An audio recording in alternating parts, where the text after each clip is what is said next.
ગઈકાલે અમદાવાદ ગ્રામ્ય જિલ્લાના ચાંગોદર પોલીસ સ્ટેશન વિસ્તારમાં રાતે આશરે 8 વાગ્યાના અરસામાં એક હત્યાનો બનાવ બનેલો છે। આ હત્યાના બનાવની સમગ્ર હકીકત એવી છે, સનાથલ ગામ ખાતે રહેતા દેવેન્દ્રસિંહ ચૌહાણ અને સનાથલ ગામમાં જ રહેતા ચેહર ઠાકોર અને ભરત ઠાકોર તેની સાથે તેમને સાતેજ ગામ ખાતે બોલાચાલી થયેલી હતી અને ત્યારબાદ સાંજના સમયે ચેહર ઠાકોર છે તેણે દેવેન્દ્રસિંહ ચૌહાણને તે બોલાચાલી બાબતે સમાધાન કરવા માટે બોલાવેલ હતા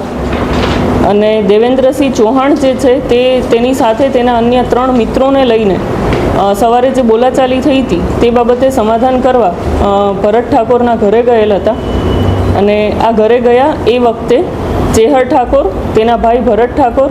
બંનેની પત્ની અને તેમના પિતા જે છે બાબુ ઠાકોર, આ પાંચેય એકસમ થઈને દેવેન્દ્ર ચૌહાણને શરીરના અલગ અલગ ભાગે છરીના ઘા મારીને હત્યા નિપજાવેલ છે। આ બનાવ બનતા તાત્કાલિક પોલીસને જાણ થતાં પોલીસ ઘટના સ્થળે પહોંચેલ અને ત્યારબાદ જે મરણ જનાર છે દેવેન્દ્રસિંહ ચૌહાણ, તેના કાકાના દીકરા ભાઈ જીતેન્દ્રસિંહની ફરિયાદ લઈ 103 મુજબ ગુનો દાખલ કરેલો છે। આ ફરિયાદ દાખલ કર્યા બાદ પોલીસે આરોપીની શોધખોળ હાથ ધરેલ, જેમાં ગુનાના મુખ્ય આરોપી જે છે એ ચેહર ઠાકોર અને તેના પિતા બાબુ ઠાકોરની ધરપકડ કરવામાં આવેલ છે। देश और प्रदेश की खबरों के लिए अभी सब्सक्राइब कीजिए इंडिया टीवी लाइव, साथ ही बेल आइकन को दबाना बिल्कुल ना भूलें, जिससे सबसे पहले खबर आप तक पहुंच सके।